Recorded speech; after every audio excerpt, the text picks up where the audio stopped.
Okay, our next speaker, Senator Charles Perry.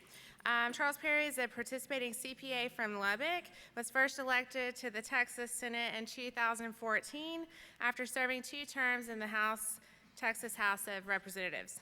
A lifelong West Texan, Perry is a movement conservative seeking to reduce waste and inefficiencies in government. Perry represents Senate District 28, which includes 51 counties. Perry is currently the chairman of the Senate Committee on Agriculture, Water, and Rural Affairs. Additionally, he sits on the Senate Committee on Higher Education, Health and Human Services, and Criminal Justice. He also was appointed to the Select Committee on Transportation Planning and the Southwestern States Water Commission. Perry grew up in the district he currently represents, graduating from Sweetwater High School in 1980. In 1984, he earned his Bachelor of Business Administration in Accounting and Management Information from Texas Tech University. Please welcome Senator Perry.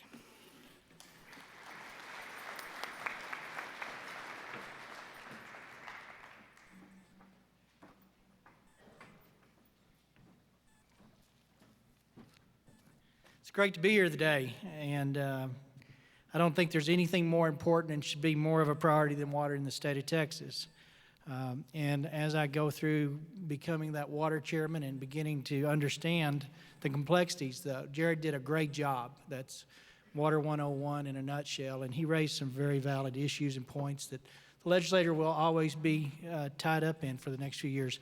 As of this past week or so, Supreme Court upheld senior property rights on surface water, that they will continue to have a priority by virtue of not allowing the public health and safety exemption, if you will, and for not honoring a call. So it's very active still as we're talking. I'm reminded as I speak today to groups that there was a lady going to church, and she had 3 kids with her, and she looked down to the eldest and asked, why are we quiet in church? And the eldest was quick to respond, because there's people sleeping in there. So if you feel the need to doze off, I'm used to it. I am a politician, and it will not offend me at all, but hopefully this early in the morning you still have a little energy. I was asked to give a little bit of a legislative update, so I'll kind of tell you what we did in the 84th, a little bit of the state affairs in Texas, get into some water stuff that we did do that's specific that you'll probably hear more about throughout the day, and then summarize just kind of where we are and give you some questions, opportunities. Generally speaking, all we have to do in the state of Texas is do a budget. We produced about a $210 billion budget. It breaks down to about the 12th largest economy in the world. We are a big state with big issues. That budget breaks down very simply. 80% of that goes to public and higher ed, 80 billion to public and higher ed, 80 billion to health and human services, 22 billion to transportation. So you can tell 3 areas pretty much consume the entire budget. $5 billion of that went to roads and bridges, thanks to you guys that voted that in last November. $800 million of that dedicated to border security. To put that in perspective, 2010, my first session, $250 million was allocated to border security. So you can see where state resources are continuing to be used on something that we should be spending money on. It's a federal job. $1.5 billion went to our schools in addition to the growth. So that's kind of the budget 101. People are asking me everywhere I speak today, what's the oil price going to do to the state budget? Well, obviously, when a large part of your economy is based on state revenues, comes from oil and gas, we will have an adjustment. The good news is there's a couple of things. We are a $64 barrel budget.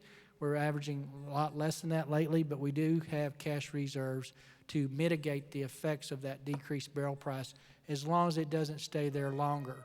It actually has been mitigated by sales tax receipts because people had more money in their pocket because the oil pumps were less. So not quite as devastating as you might think. We are in good shape come next session. We'll get through it. There will be some adjustments to make, but we're okay. It may be a different story if that stayed projectedly or artificially low because of some of the global stuff we're facing 2 years out. Water.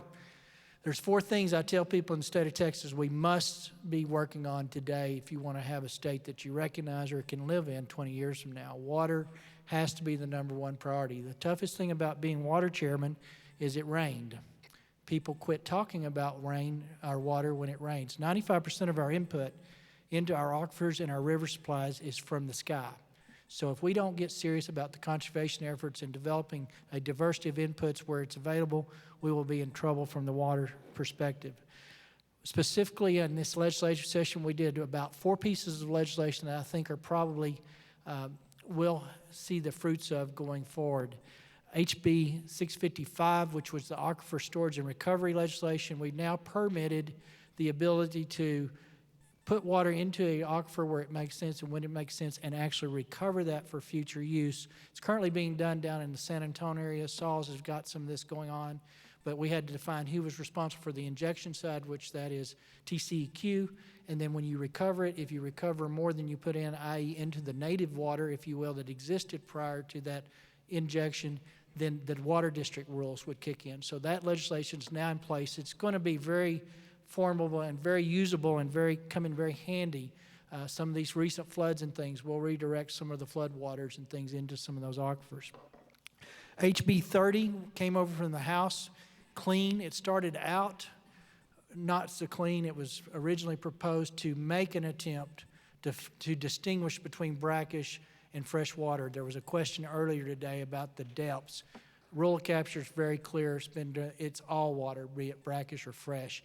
It is a private property right consideration and concern there, and I don't see that we'll ever split the distinction between brackish and fresh water. The economics of the day of developing the brackish water will drive a lot of the discussion how we go about doing that, but in today's court rulings, and I think properly so, there is no distinction between a brackish or a fresh water supply.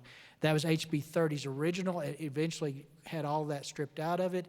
Ended up coming through the Senate. It came out of my committee as nothing more than a mapping of the brackish water or aquifer system. So originally we were hoping to have all of our brackish water systems, our aquifer systems, groundwater, mapped by 2022.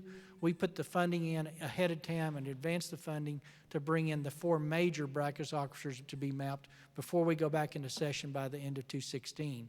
So we'll have a pretty good handle on an estimated 2.7 billion acre-feet of brackish water in the state on the 4 major aquifers of that, and continuing on to have those others mapped by 22. So that was HB 30.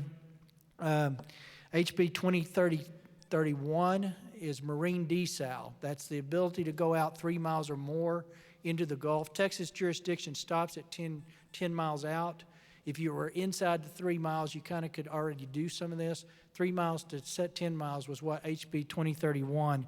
We currently do not have any marine desalinization plants in state.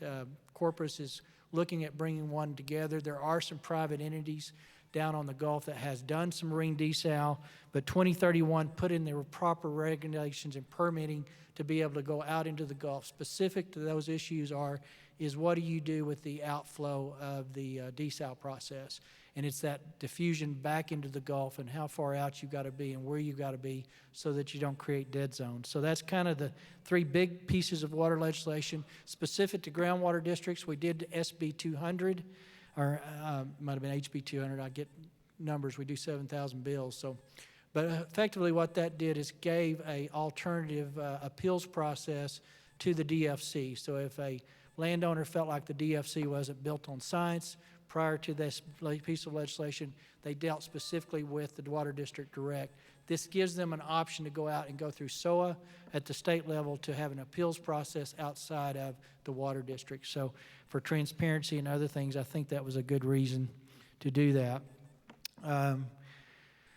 The SWIFT funding that everybody voted in for probably, I think, 2 sessions back now, we live in a state that has both natural resources and the financial resources to solve our water problem. That's the good news of the day. Nothing we're going to talk about today, if we put our collective minds together, can't be solved in Texas. We have the availability of the resources to do it. Specific to that, we were voted in a SWIFT fund about 2 sessions ago where projects will be prioritized by region, submitted to the state, and there'll be a leveraging of state dollars to other funding that's out there. $53 billion total package for water needs to be met in this state. This was where state's going to leverage $2 billion into 26, 27, and then local municipalities will also leverage that. So as of today, we've funded 2 rounds of projects. The last round just came out this last month or will be coming out. Collectively, we've funded about $2 billion of those local projects around the state. And I will tell you a common theme that you're going to continue to be seeing on the conservation level is every municipality must have a reuse.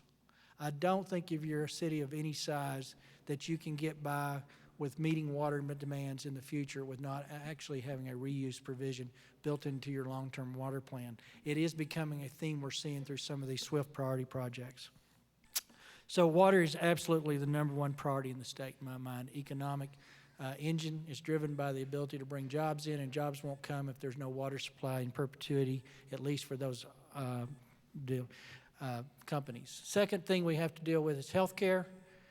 It is $80 billion of our budget. It is growing faster than any item in our budget. It's not delivering a very good, effective method of care. I'm hoping that come November we have a different philosophy from Health and Human Services, different administration that will actually see some of that money pushed back down to the state levels where we can better serve those people that are in that need. But it is going to bankrupt this state as well as all other 49 states at its current pace, and we cannot continue to fund it in its current capacity, and nor is it delivering the quality of care it should be. That's the second thing that we've got to continue to work on and deal with. I think help's on the way. I do think we'll have some relief coming through that. School finance. March 1st, Tuesday, after the elections are over, we will probably have a ruling from the Supreme Court on how we distribute funding and possibly how much we just put into public school finance. I would tell you of the 4 concerns I have, that's the one we do not have a legitimate solution to.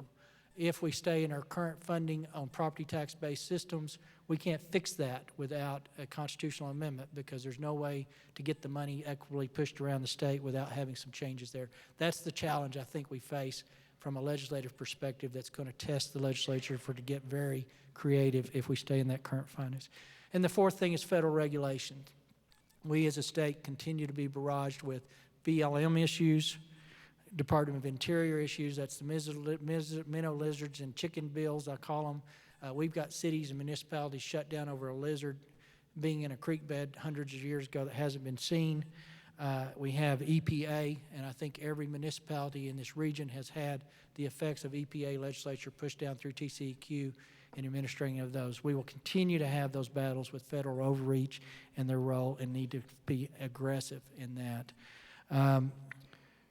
Few social issues we'll continue to have. We did the Pastor Protection Act this past session where pastors aren't going to be put in jail for not marrying same-sex marriage. That'll continue to be a recurring theme through businesses and other things. So busy session coming up. On water specifically, we have got to have some discussion about the brackish aquifer development, what that looks like.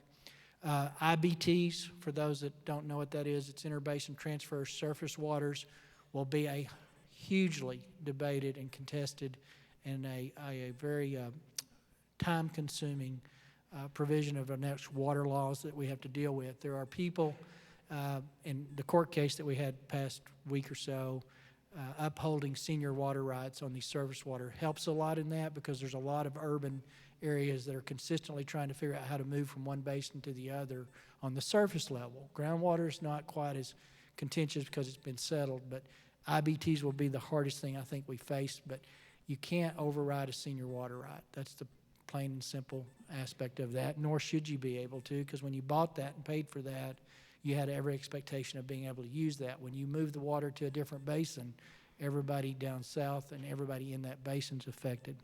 But I think IBTs will probably be one of the hardest things.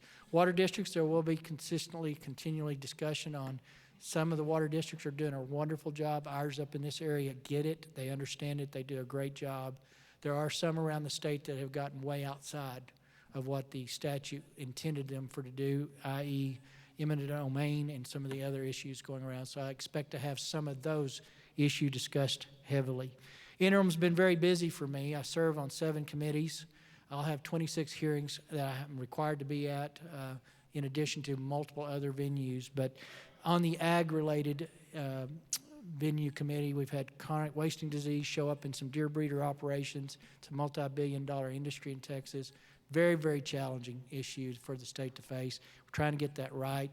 Had some ag lien bills for farmers that are coming through, but very, very busy. I've had 2 border security hearing meetings. I've had 1 criminal justice.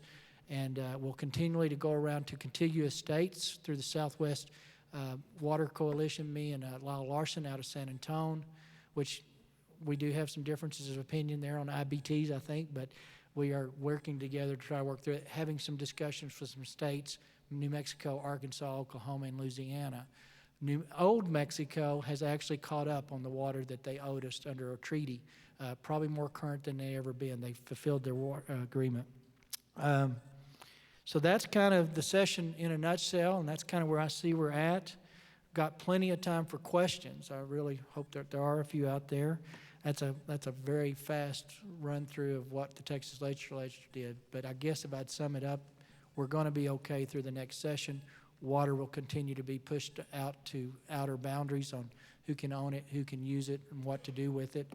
And I think that probably how do we establish a market for water, and what does that really mean when you start talking about how people can literally sell what their right to sell is, and does that have some parameters around the area it's coming from and going to. So those are going to be some hotly debated issues and contentious issues, but we have to start having those debates, or 20 years from now it'll be too late to satisfy the needs that are trying to be met for a growing state. Questions? Got one back here. Yes, sir. Senator John Tintera, first of all, thank you for coming today, and thank you for your service. I think most of us in the room recognize that serving in the state legislature is a high-risk, low-reward sort of business to be in, so thank you.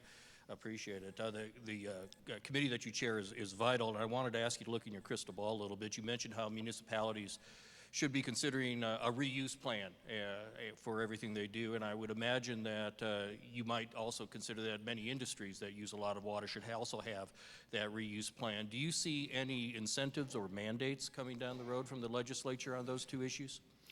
It's a great question. I would say that as the SWIFT projects develop, and municipalities are really the major beneficiaries of the SWIFT projects, there's 10% to rural, 10% to conservation, so there's a role, but I think you're going to see a priority status beginning to develop to those more complete plans. So if a municipality on its face is equal to all municipalities, but they have a reuse plan and one other one would not, that there'll be some of those kind of projects given priority based on in totality. So I think that's one area where Water Board and we've had some discussions about making sure if it's feasible, practical, and can work the best, and it's not something we want to override as a state, but give them a priority through that way. I think you'll see, you know, if I could be king for a day, I'd probably make Stage 3 water. You know, Lubbock is a prime example. We water our grass once a week and it looks good. But as soon as we got rain, man, we relieved those stages and I see the pumps come on. So I'm not going to be the guy that controls your daily yard water, but at the same time, I hope that people have such an education or awareness out there that they start seeing some of those facts come through. But as far as direct dollar incentives to do those projects, probably not. A couple of things. $25 a barrel. I think our budget's going to look like a $25 a barrel discussion. Not again, I think we're okay coming through. But the second thing is I'm very cognizant of the fact that I'm just as much upset about fed government telling state government what to do. State government has to be very cautious in how far they go into the local government and municipalities and tell them what to do. And it's an ongoing battle. Property tax, interim property tax hearing, I'm also making the rounds on the state on that. Where do we stop and where do local pick up? And so we're having those debates. So I don't think you'll see a lot of push for an incentive to locals to do some of that. But they may be a better position to get SWIFT funding would be the first thing, I think, the easiest thing to kick in.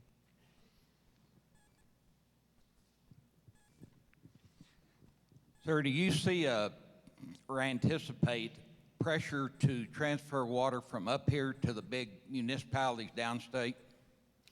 Boy, I tell you, and I'll tell you a statistic, and I haven't verified it, but I have no reason to doubt that it's not true. Our current president, and I'm not talking politics, was elected by 27% of the counties across the country. So I say that in context that as a rural community with arguably a fairly sustainable water supply for years to come is always on the target list for our urbans. Now, I don't want you to leave here with the fear. You know, for years growing up, I heard people from East Texas are going to pipe it out of here and people from West Texas are going to pipe it out of there. So that's something that's just out there. But I think that some of the legislation that we've seen come from the urban district representatives indicates very clearly that they don't understand the boundaries of IBTs, they don't understand private property rights, and they have no qualms trying to develop legislation, as innocent as it seems, that would give them the venue into our area without compensation to the private landowner, without consideration to the effect of the local community. So I'm always aware and trying to sort through what does that policy do 10 years from now. Today it looks pretty good. I've never had a representative or a senator come into my office or somebody come and say, this is a bad bill and it's going to be bad for everybody we do it for. Can you pass it? It always looks different, but it's an awareness that we have to have west of I-35, because don't kid yourself, as those urban areas grow, they will go out far and wide to try to pull that water in. So it's very much a concern. It's not something that I dwell on. We just have to have an awareness of what the long-term impact of that legislation would be. But yes, it is a priority of urban districts, and I keep going back to San Antonio. They have something called SAWS, San Antonio Water District.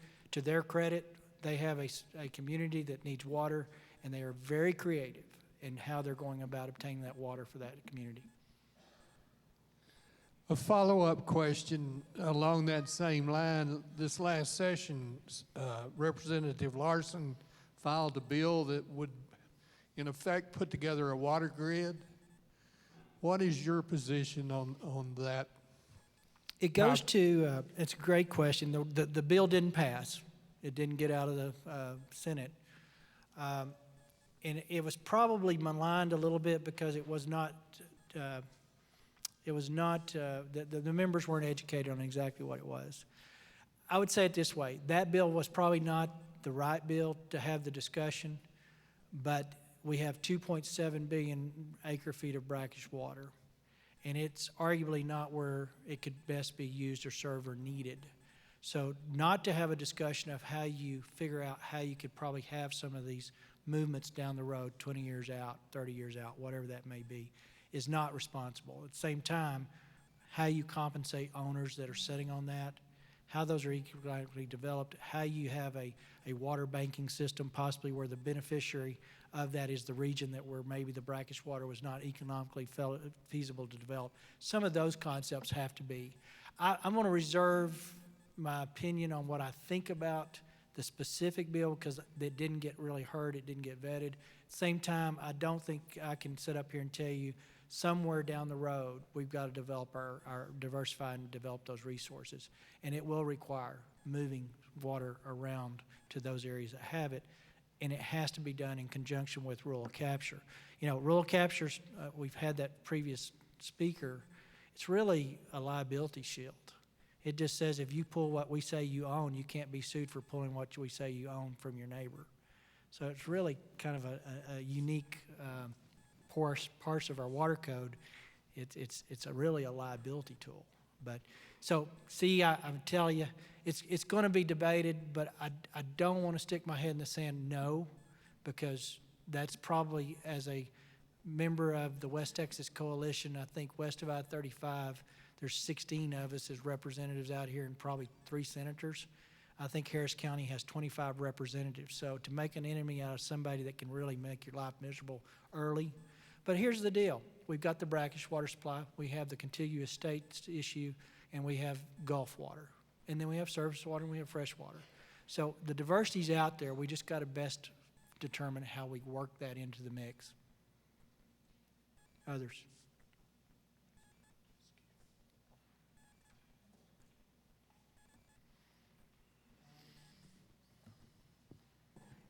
Insofar as fracking in the Panhandle, how well is that regulated, and should there be a concern of the wastewater from that affecting the aquifer?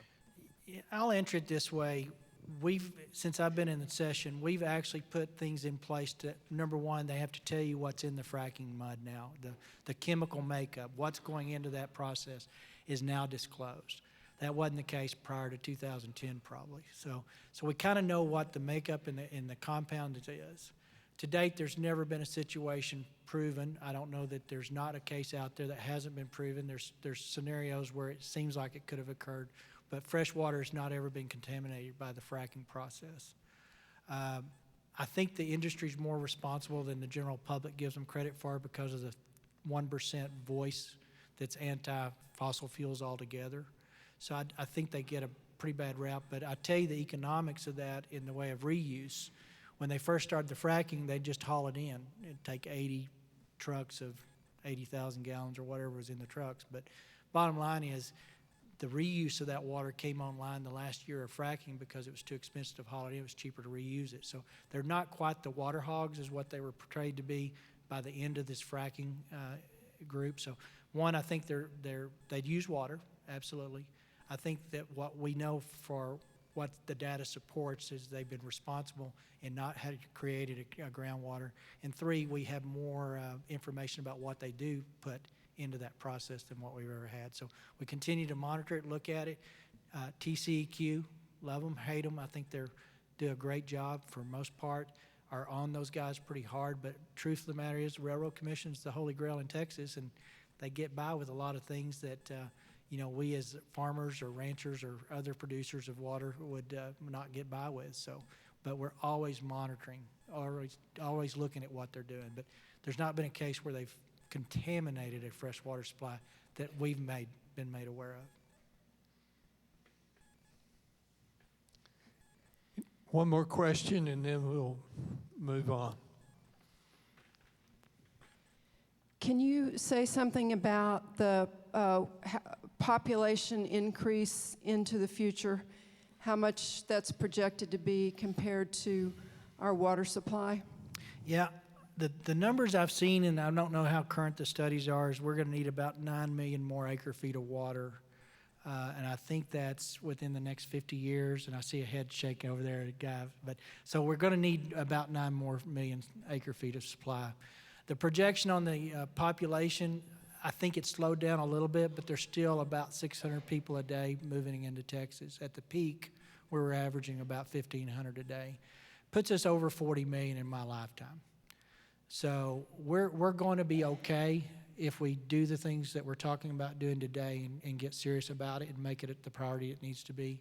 Texas can handle that, but that's kind of where I'm hearing is about 40 million. The bigger challenge is the aging side of some of our demographics in Texas. We are a young state, relatively speaking, but we are hitting that just like the nation is. It's the other things the state deals with, the health and human services, the public education, the transportation. Those are going to be probably bigger challenges because, again, I say the good news today is water, both natural and financial resources to meet those needs if we just make it the discussion and the priority it needs to be. Join me in thanking. Well, let me just close with perspective. I turn on the TV and then I turn it off because you can get real negative. We obviously have a strange political cycle going on right now, and we see a changing of the guard over the either side of that equation. The front runners are indicative of things that I don't think we'd all ever understand how we got here. But that said, I'll tell you, things are good. You know, I can go from state to state without anybody asking me who I am and why I'm here. We have a great interstate system. We've got a great country and great things going on. But I think it's important to keep perspective, especially in water. You got the landowner, you got the property rights, you got people that are in need and stuff. But I'll give you perspective. There was a guy in the delivery room, and his firstborn was fixing to be born. Been a 20-hour delivery. He was going nuts. He was just literally at his wit's end. He couldn't handle it anymore. Finally, the nurse barges through the door, says, "It's a girl." And he just took a big sigh of relief, and he said, "Oh, thank the Lord." He said, "I am so glad it's a girl. She won't have to go through what I've been through the last 20 hours. So with that, I appreciate the opportunity. Thank you for what you do. Thank you.